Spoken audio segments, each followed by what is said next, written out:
independentemente do conteúdo das manifestações num grupo de WhatsApp, agride as liberdades individuais e os direitos fundamentais de cidadãos brasileiros de uma forma que só se pode ser observada em ditaduras mundo afora. É de clara perseguição política. E faço aqui um apelo ao Senado da República, que não se quede inerte como hoje está, pois é do Senado a função que compete a abertura de processos de impeachment de ministros do Supremo Tribunal Federal.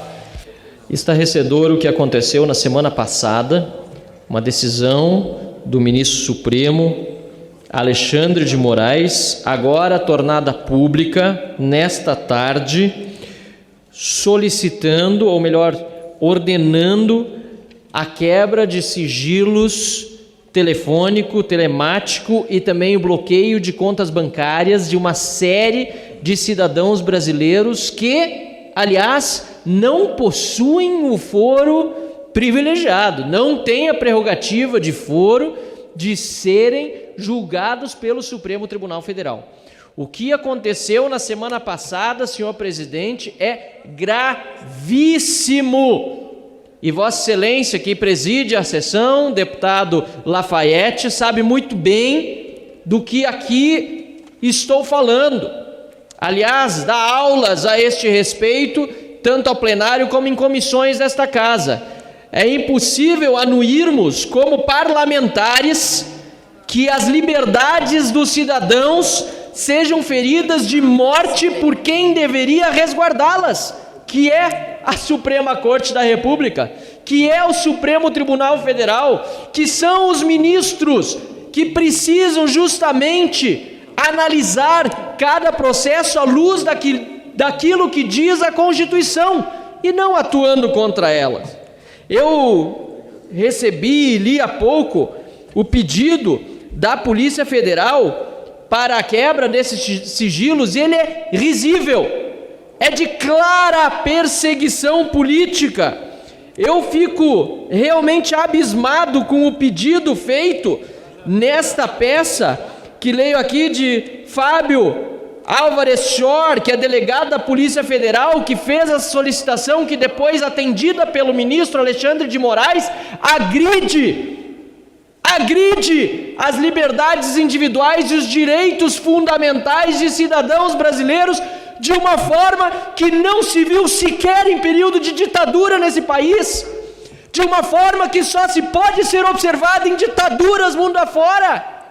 É um absurdo, independentemente do conteúdo das manifestações num grupo privado de WhatsApp, sobre cujo conhecimento sequer eu tinha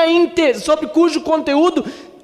aliás, sequer eu tinha interesse de conhecer, afinal de contas, repito, era um grupo privado. Aquilo que é discutido na mesa do jantar, dentro das nossas casas, não pode ser alvo de devassa do Estado. E ainda que publicizado da forma como foi, sabe-se lá como, vazadas as mensagens, agora se torna mais claro ainda, foram apenas matérias jornalísticas que embasaram a decisão do ministro Alexandre de Moraes. Eu quero dizer aqui de uma forma bem clara, senhor presidente, caros colegas parlamentares, que tão notória é a perseguição política contida no intuito desta decisão, que ela está reverberando contrariamente àqueles que estão perseguindo politicamente, tanto de forma institucional, fragilizando a Suprema Corte da nossa República, que precisaria, na verdade, se preocupar com sua imagem e com suas funções, para que o seu papel institucional fique fortalecido como uma corte que de fato guarda a Constituição,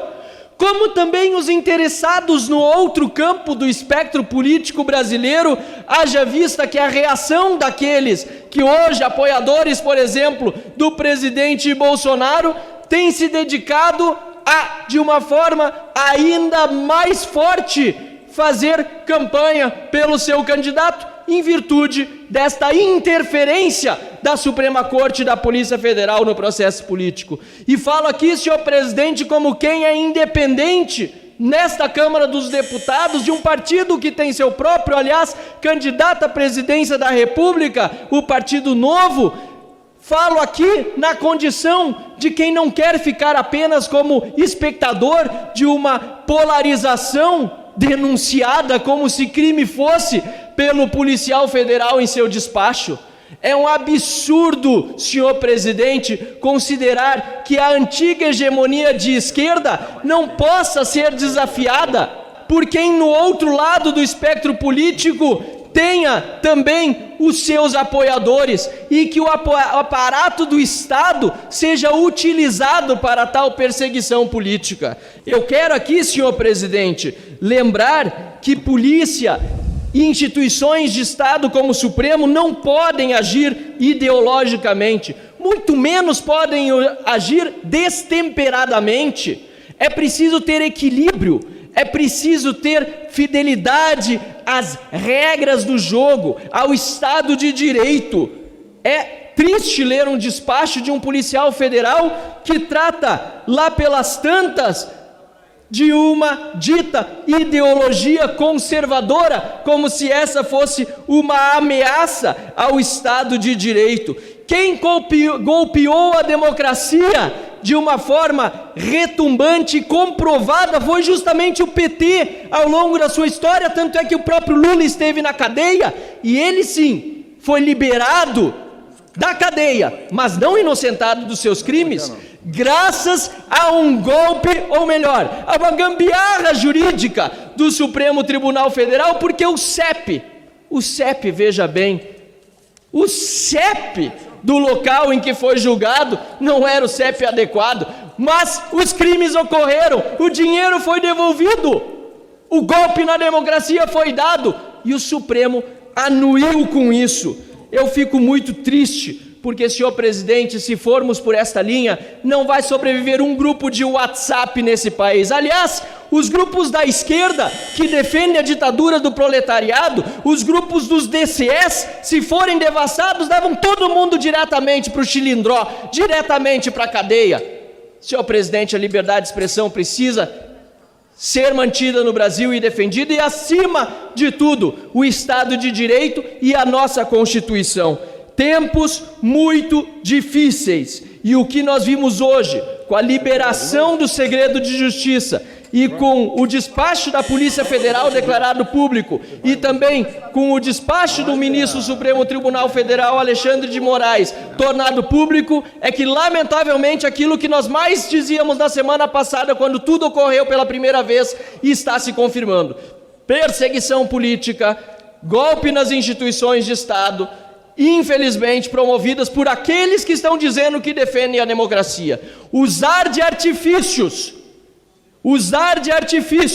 inconstitucionais para defender a Constituição não são forma de defendê-la, são forma de destruí-la. Usar de artifícios antidemocráticos para defender a democracia não são forma de defender a democracia, são formas de destruí-la. Estou aqui apenas, senhor presidente, para encerrar, dizendo que permanecerei alerta sobre todas essas situações, e faço aqui um apelo